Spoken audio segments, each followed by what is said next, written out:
The deep, thrumming bass of Mimata vibrated through the dim, neon-lit rooftop bar, washing the entire space in waves of pulsing pink and electric blue. The music was a living thing, its heartbeat echoing the frantic rhythm in Claire's chest. She stood near the railing, her arms wrapped tightly around herself, a fragile shield against the storm brewing inside her. The city wind whipped her hair against her cheeks, but it was nothing compared to the hurricane of emotions Belle's presence stirred. Belle was here. Belle, with her impossibly soft eyes and that teasing half-smile that always made Claire feel like she was guarding a universe of secrets Claire desperately wanted to unlock. Claire had made a solemn promise to herself. She wouldn't fall again. Not for Belle. Not after the way everything had shattered, leaving her to pick up the pieces of her own heart. It was a promise she had repeated like a mantra for months, a wall she had carefully built brick by brick. But now, with Belle just a few feet away, that wall was starting to feel like sand.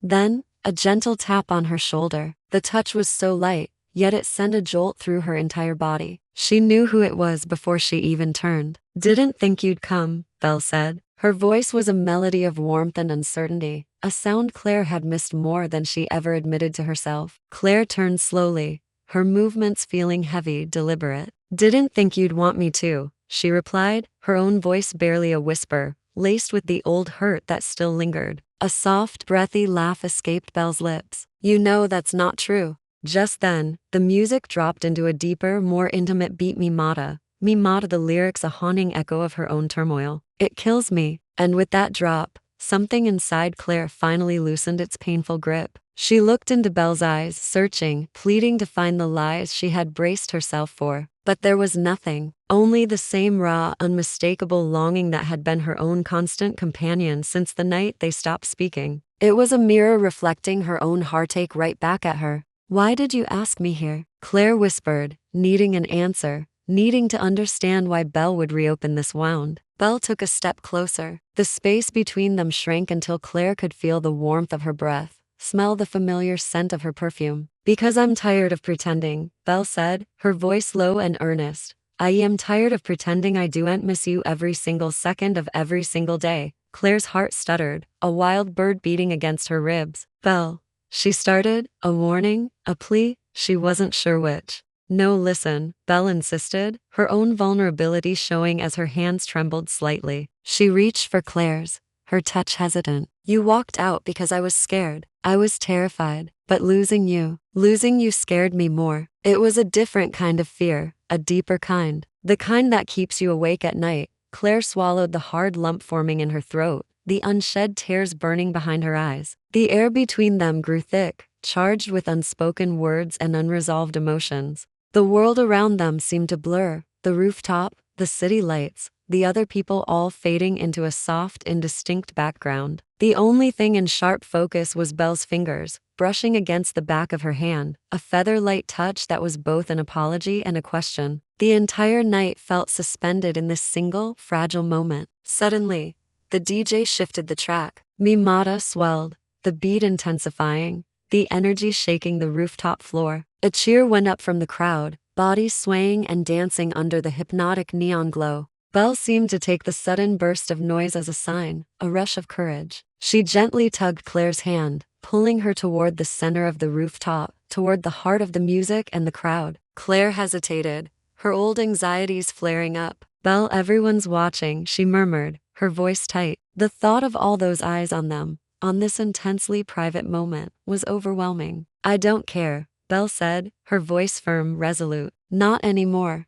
The conviction in her words was a revelation. This was a different Belle than the one who had let fear drive them apart. A blush of heat rose to Claire's cheeks, but she didn't pull her hand away. She let Belle guide her, her feet moving almost of their own accord, drawn into the magnetic pull of the music and the woman in front of her. They began to sway, their movements slow and out of sync with the frenetic beat, as if they were caught in their own private rhythm, a bubble in time just for them. Belle's hands found Claire's waist, tentative at first, then settling with a sureness that sent shivers down Claire's spine. Responding instinctively, Claire's fingers brushed against Belle's shoulders, then slid around her neck, her hands tangling in the soft hair at her nape. Their foreheads touched, and the contact was electric. Claire closed her eyes, letting go, letting the powerful current between them speak the words they couldn't find. Tell me I didn't ruin everything, Belle murmured against her skin, her voice thick with emotion, so close it was almost a thought in Claire's own mind. Claire's own voice cracked when she answered. You didn't ruin it. You scared me.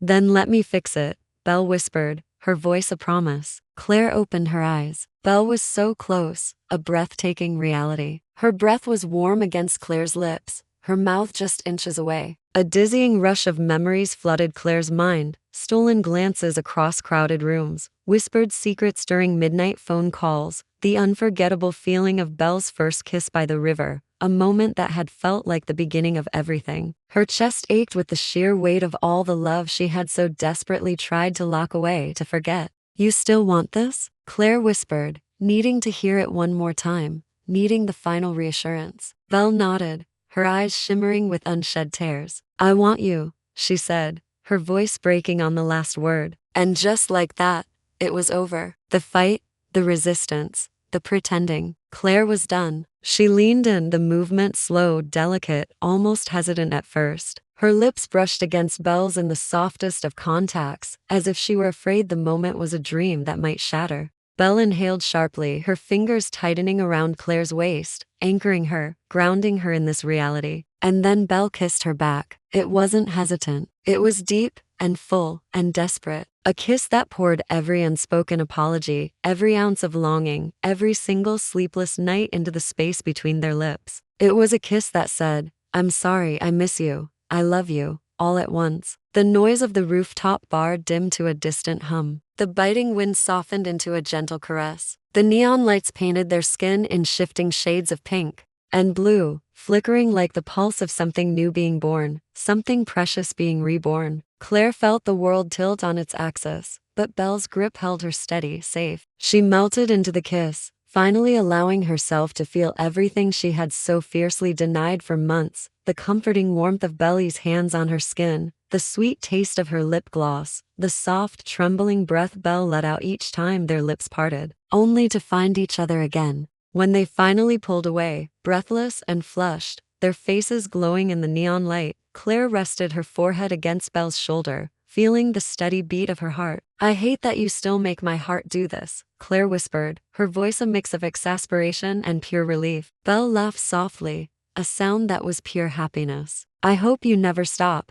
Claire looked up at her, tears glistening in her eyes but refusing to fall. Promise you won't run again? The question held all her lingering fears. Belle cupped her cheek, her thumb gently stroking her skin. Only if you promise to stay. Claire let out a long, shuddering exhale, the sound of walls crumbling, of armor falling away for the first time in months. I'm here, she said, her voice clear and strong. I'm staying. Belle's smile grew, spreading across her face like a sunrise after a long dark night. It was the smile Claire had fallen in love with. They kissed again, slower this time, sweeter, filled not with desperation but with the certainty of a new beginning. There was no fear left, only hope. And there, under the vast neon sky, surrounded by strangers and music and the ghosts of their past, Claire and Belle chose each other all over again. Thank you so much for watching. If this story touched your heart, please give it a like. And don't forget to subscribe for more love stories. We'll see you in the next one.